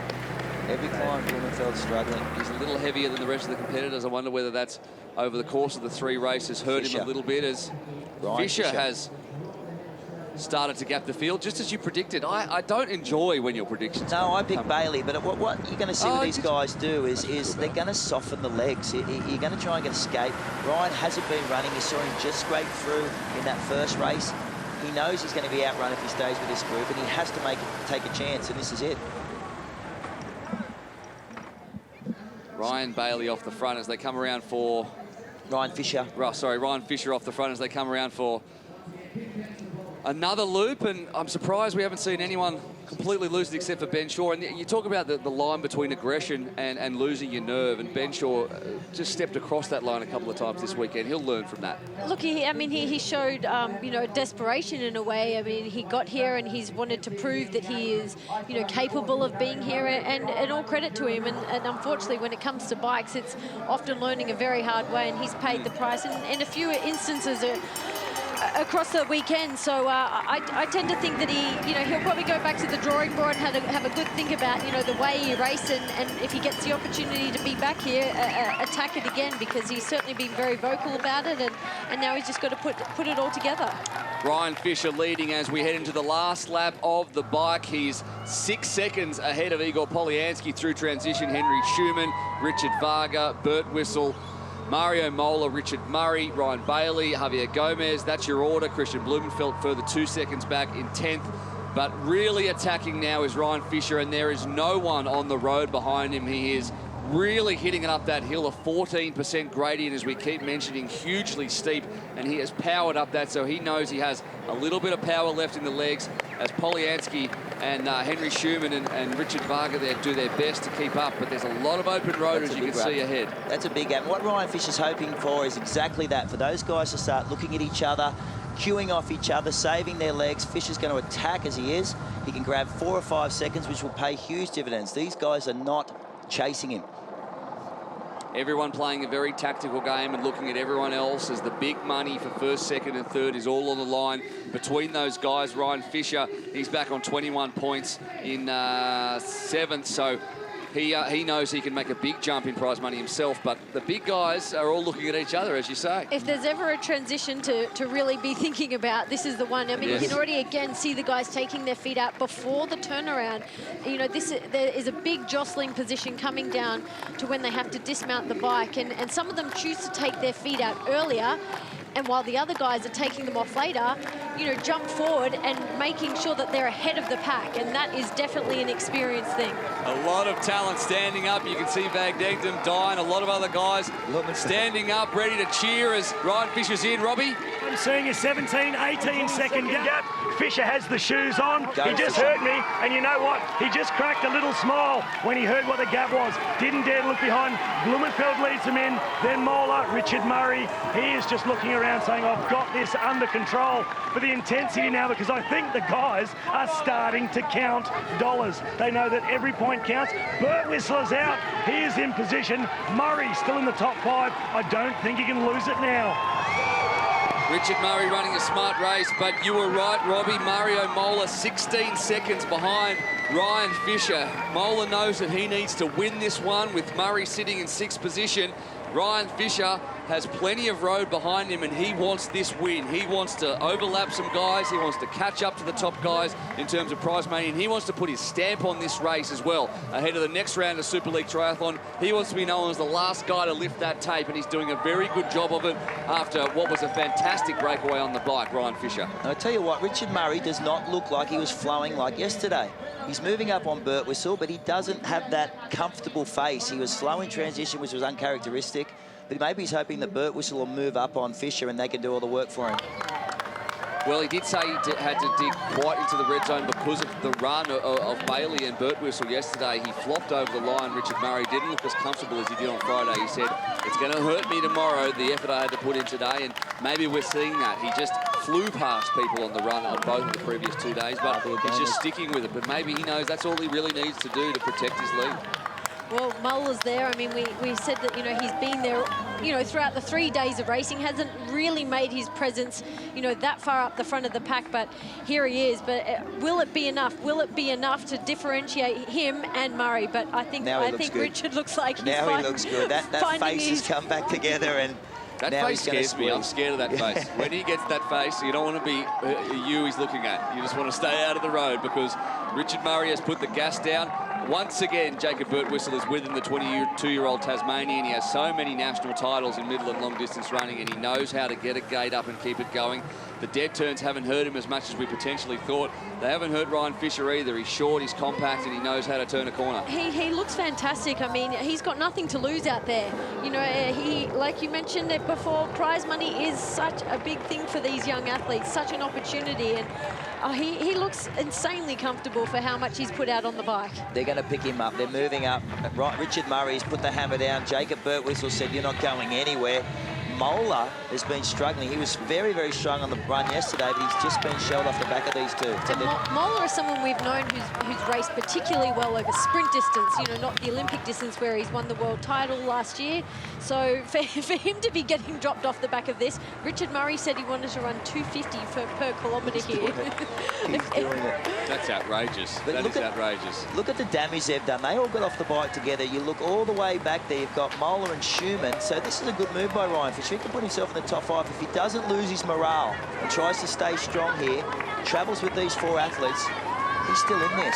There's a 5-time world champion in the distance. Yeah, exactly. That's saying something. An Olympic bronze medalist just off the back of them. Richard Murray, a win on Friday, a win on Saturday. The owner of the fastest 10-kilometre run in triathlon history is showing us how it's done. Again, Jacob Burt Whistle off his shoulder, and these two have been duking it out on the run in every single stage we've had across the weekend. They both look so natural. They don't look pained at all. Burt Whistle yesterday looked a little bit of pain on his face. Today he looks a little bit better, but look at the face on Richard Murray. Oh, yeah. He looks looking into the middle distance. He looks like he's thinking about what's happening. He's got that blank look on his face that when you're in this zone I've heard so much about but can't ever get to, apparently, That's what the look on your face is like. His persona changes. He thrives off the pressure. He absolutely loves going into the race as a favourite and wanting to prove that he's worthy of being there. And he does. Look at his eyes. They're so fixated. He's so comfortable and relaxed. I mean, Jake looks fantastic, but again, just his hands compared to Murray, they're just a little bit more movement. And I mean, that a fantastic poker face, but look at Mola. I mean, look at him blowing through his cheeks. Yeah, but those three on screen there are the best athletes on the planet right now within triathlon and running. He put the two Brownleys on form, and those 5 athletes in triathlon, there is no one in that running space. And young Jacob Birtwistle, what's impressed me about his Super League racing is his swim, and I'd love to see him, even though Murray has been the form runner, do not discount those two people running off his shoulder. Mario Mola has a good ego, he's a world champion, and he'd love nothing better than just to pip him. I mean, they're running fast now, but they all have an insane amount of speed, finish speed, sprint finishes, so this is just getting so much more exciting. Mola knows. He knows that he has to win this race. He can't worry about where Richard Murray is. He knows if he's going to have a shot at winning the whole thing, he needs to push the pace and win this race and wait for something else. Richard Murray is hurting. Murray cannot go with it. We haven't seen that so far. Richard Murray is hurting. Mario Mola's been waiting. He's been consistent. And he suddenly put it down, and the only man that can go with him right now is Birtwistle. So that is very surprising. Mario Mola had a glance over his shoulder, said Murray's not there, and squeezed again. But Jacob Birtwistle's like, you're going nowhere. But you watch Murray, no, he's gone. Murray's tired. That's the gap. The benefits of training with with your competitors, isn't it? You know the time, you get to know, listen to their breathing, you know, you get to see their warning signs, you get to see when they're under pressure. But look at this. Look at Jacob Birtwistle. Oh, I love an Australian Look at this. What a talent. This man will win a world title. Mark my words, he is a superstar in the making. He's a fantastic swimmer, the best runner I've seen for a long, long time. And that man running behind who he's just dropped is the current world champion. The current world champion, he's just gapped him. The turn of speed, it is giving That me is a huge turn of speed. Jacob Birtwistle looks like he's fresh as a daisy, and he is going to take the Eliminator with an incredible last 200 metres. He's left the world champion for dead. And Jacob Birtwistle wins the Eliminator in a huge run. He is a star of the future at 22 years of age. The Tasmanian has done the job. Mario Mola finishes second. But our winner overall, Richard Murray, is going to do the job and go home with $100,000.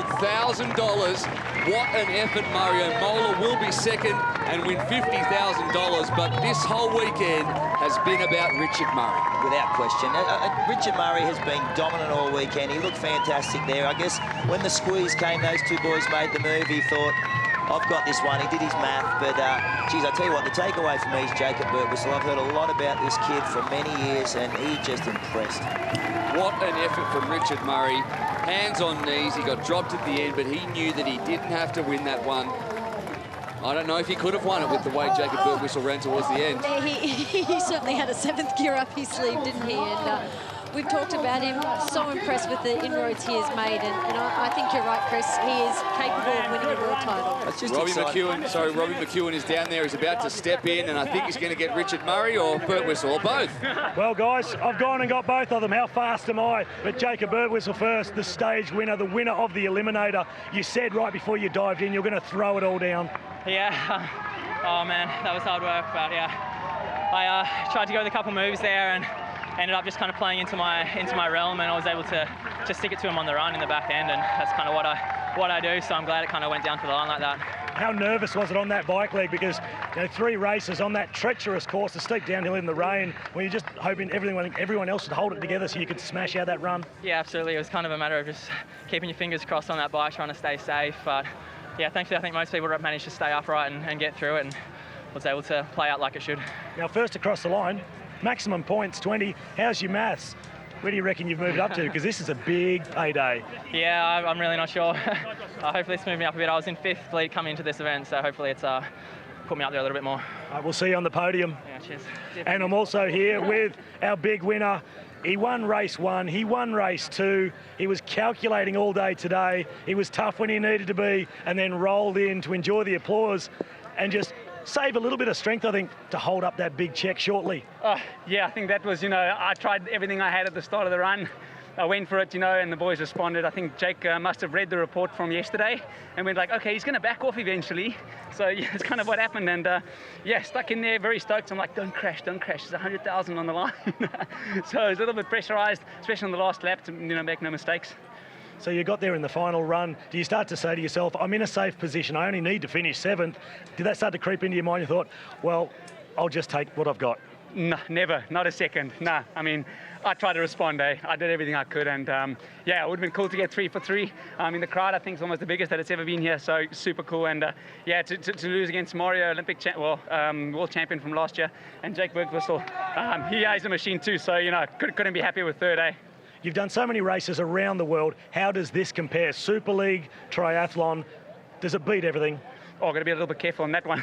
But yeah, definitely. I think, I mean, the rest of the world has said, you know, the media coverage is top class, the best they've ever seen. So, you know, kudos to Super League and, you know, Hamilton Island, the guys for putting out this event. It's awesome. And, you know, I think definitely we're going to see a lot more of this in the future. All right, go and towel down. We'll see you on the podium. Cheers. Thanks, guys.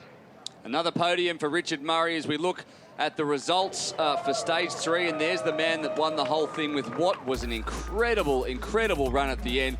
20.08, 5 seconds back to the world champion, if you don't mind, Mario Mola. Richard Murray, Ryan Fisher ended up in 4th. Henry Schumann with his best result of the weekend. Javier Gomez in 6th, where he spent most of the time. Christian Blumenfeld, Igor Polyansky, Richard Varga, and Ryan Bailey rounds out your top 10. He finished at a minute 34 back, and what a race, what a race. But look at Ryan Fisher there in 4th. He wasn't... Oh. Sorry about that. We're going to throw to a break right now. When we come back, a lot more from Hamilton Island.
Richard Murray, a deserving winner. He's been dominant across all the 3 days, and he did the job with a 3rd position today.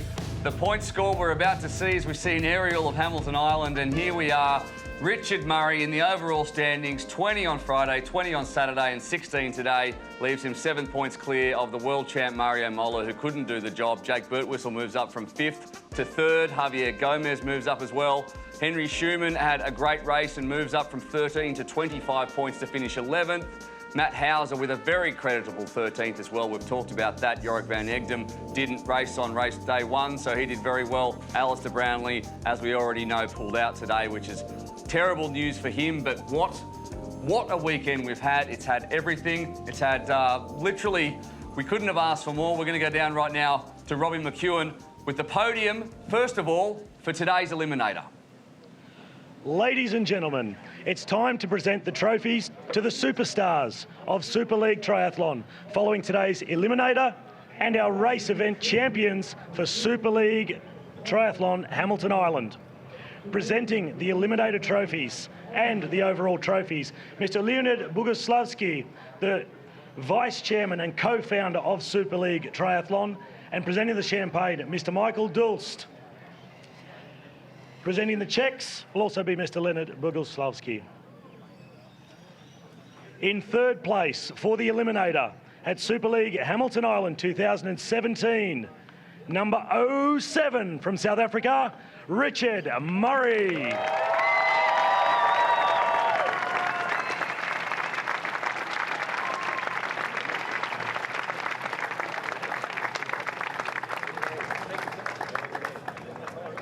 In second place for the Eliminator at Super League Hamilton Island 2017, wearing number 03 from Spain, Mario Mola.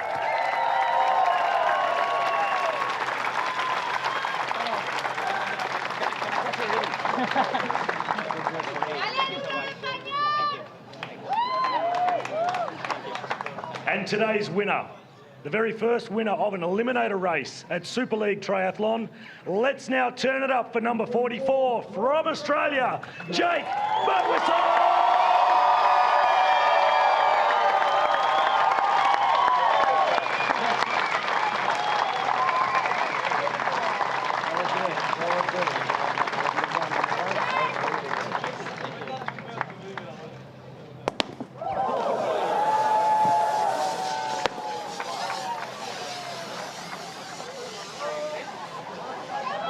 The champagne pops, but Jake Burtwistle's got his done as well. He hasn't had some practice since Friday, but what a race that was. I'm still blown away by how Jake Burtwistle dropped not only Richard Murray, but also the world champion on that run when the world champ Mola knew he had to win.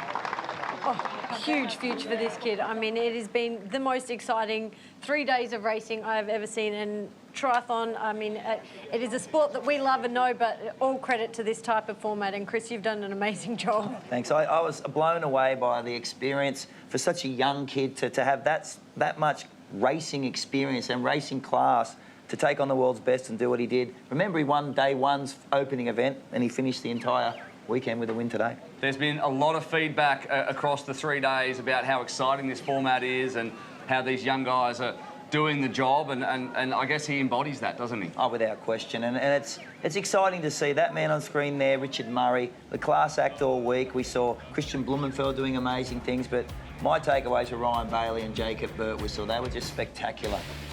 Always good to see some Aussies up there. And let's not forget 13th position, Matt Hauser. I think, you know, for a young 18-year-old, fantastic result. A huge future for Matt Hauser. And now the podium, the overall for Super League Hamilton Island. Robbie, take it away.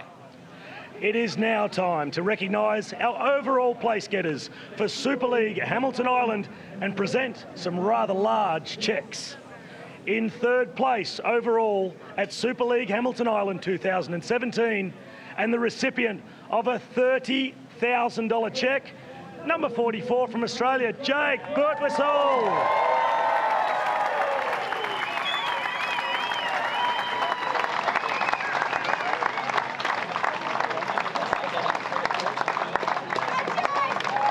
In second place overall at Super League Hamilton Island 2017, and the recipient of a cheque for $50,000, number 03 from Spain, Mario Mola.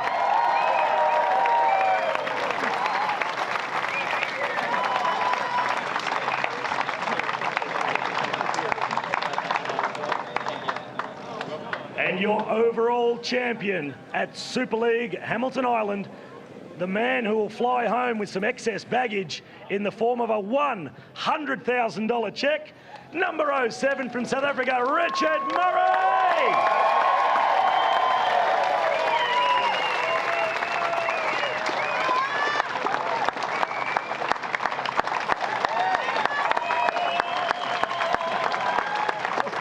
Richard Murray now receives the inaugural Leonard Boguslavski Champions Trophy, presented by its namesake, who has brought together this incredible event. As he holds the trophy aloft, let's hear it one more time.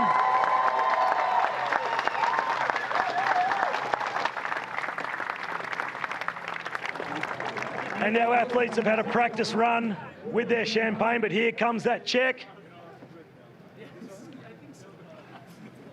And there's a reward for all the pain and suffering, $100,000 to Mr. Richard Murray.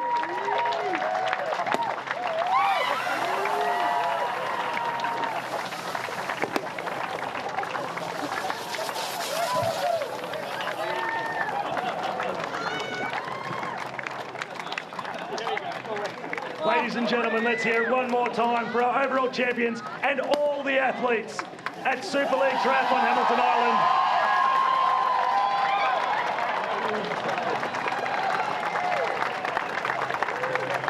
I do hope he's going to be able to cash that cheque when it's soaked with champagne. I wonder what's going to happen when he gets to the bank back in South Africa. But Richard Murray, Jacob Birtwistle and Mario Mola, they did the job today and they did the job all weekend. Consistency was key, and we certainly saw that from all three of those men. Well, that was today's podium in the equaliser, just the reverse way around. So they were talent all weekend, as you said, and geez, what a worthy champion he's been, Richard Murray. He was classy in day one, solid in day two, and spectacular today. We've seen him on the world stage, you know, a number of times, but I think now he's really shown, you know, some of his true expertise and yeah, mathematics, I guess, throughout the whole 3 days of racing, because he's played such a smart game, but up against the world's best. I mean, fantastic racing by all of them. Let's take a look now at the highlights across the Eliminator. We started, of course, with the full field, and there was plenty of tactics going on as they headed out on the swim. We knew that only the top 15, that's all you needed to worry about, but Richard Varga does not know how not to win a swim. He jumps off the blocks, he takes 3 strokes and he's leading. I'd love to know what that feels like. I never experienced that in my life. Well, it looked somewhat dry, but those roads were very, very wet for those athletes. So coming into that first round of the day, there were some crashes, and again, unfortunately, the Irish did not have much luck on this course. Yeah, Benny Shaw hit the deck twice over the weekend, and this one was a tough one. Ryan Fisher showed his hand then for the first time. He was very aggressive. Igor Polyansky, speaking of aggressive, was aggressive all across today, and he was aggressive all across the weekend. His brother struggled badly at times, but Igor certainly tried to push the pace, as did Matt Hauser, who didn't mind leading from the front. But Christian Blumenfeld, not once but twice today, decided that it was time to win one. Yeah, and without question, when you watch that first race, it was really a game of poker. Race 2. Only, yeah, 15 only 15 in race 2, so it was a lot less congested in the swim, even though that first cam was tight. And again, Richard Varga on the front. Well, the Polyansky brothers have certainly, like you said, they've been racing on the world stage too, but it was time for the younger brother to shine through, and his older brother, Dimitri, did get eliminated in that first round. It was a very tough second. It's always tough going up that hill first off as well. I don't know how they managed to do that each and every time, but this was, again, a game of tactics, but it was just a faster game of tactics, this one, as everyone tried to count heads all the way through into and out of transition, and again on the run. It was a game of who's on the bubble, how hard do I have to push myself, and Ryan Fisher always seemed to push the pace. Well, Ryan Fisher said to himself, look, I'm not as fast a runner as these guys. He tended to flow back in those runs, so he knew he had to be aggressive on the bike, and he was aggressive then in race 2. Blumenfeld with another win, as we said, and he got to pick a spot which he did in the middle of the pontoon for the 3rd race of 10, and this is where, well, tactics went out the window, and it was just about who is the fastest. And I guess when you've got $100,000 on the line, you want it to be just about that. Don't worry about tactics, who's got it in the legs after 3 days of racing. And as we saw, there was none of that tactics in the water. It was spread out as everyone pushed the pace when we found out who had it left and who didn't. Yeah, and it was really a sign of fatigue here. You started to see people drop off, leave a few gaps on the bike. Again, the Australians were very, very aggressive, and this is when Jacob Birtwistle, I thought, looked fantastic. He was smart on the bike, he pushed early, the early breakaway. The 2 swimmers, Varga and Polyansky, tried to steal a lap, but they were brought in again by Ryan Fisher. Yeah, it's very hard to have a breakaway that stands. We saw it once yesterday on the bike with the pair of Aussies, and again with Fisher this time. He gave himself 16 seconds, but it looked like a lot less once Richard Murray decided to hit the gas. But it set up Ryan Fisher's entire race, and had they got off the bike together, you wouldn't have finished in the position he did. But those 3 there, the best runners of the weekend, and the pushing pace here was hectic. That is a sprint, and for me, Jacob Birtwistle finishing a gruelling weekend with a sprint finish, and he more than deserved that win and a spot on the podium. But it was Richard Murray's weekend from start to finish, to be honest, and he was never headed from the way he worked on Friday all the way through. He knew what he was doing, he was smart, and he deserves that $100,000. 8 races in 48 hours. I mean, this is what these guys have gone through, so I think there's certainly some champagne worthy to be not being sprayed around. They should be enjoying some celebrations tonight. I think they'll need to rehydrate first before they have any champagne, 100%. But Robbie McEwen right now is down in transition still. He's still working hard, and he's got the world champion with him. I do, guys. I've got Mario Mola with me, and although he didn't win a stage in this series over the weekend, he was so consistent throughout, and Mario, that has paid dividends with a $50,000 check. You must be pretty excited about that. Yes, definitely. It's it's been a great way to start to finish this first event here in Hamilton Island. It's been great. It's been really tough. I think people enjoyed it though, and we did as well. So I think it's the perfect combo.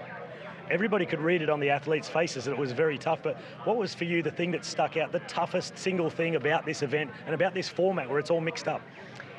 I think it's an all-around brutal race, but if I had to say one thing, I would say like the 10 minutes rest in between races feel like 10 seconds, and it's brutal just to start from stop and full gas in. It's really bad for the legs, for the arms. It's really tough, but at the same time, we all go through the same thing, and it's something that we got to train for the future as well. Well, congratulations on some fantastic racing. We look forward to seeing you in more Super League Triathlons events in the future. Thank you. It's been a pleasure. See you soon. Thank you. Back to you guys. That just about wraps us up here from Hamilton Island. It's been a huge 3 days of racing. Chris, Emma, have you enjoyed it as much as I have? Oh, it was absolutely incredible. It's been a long time coming for me to come here to Hamilton Island, to see what I just witnessed. It was above and beyond anything I expected. I've been excited to watch triathlon again. I mean, it truly has made my heart rate go up more than enough time sitting on a chair than I've ever experienced. It's been a privilege to commentate with both of you. We'll be doing it again. Hopefully there'll be plenty more coming up. If you're into your Super League Triathlon, make sure you check out superleaguetriathlon.com. There is going to be plenty of announcements. We're going to have women as well. Plenty to look forward to across the coming months. Super League Triathlon, we've enjoyed bringing it to you. We hope you enjoyed it. See you soon.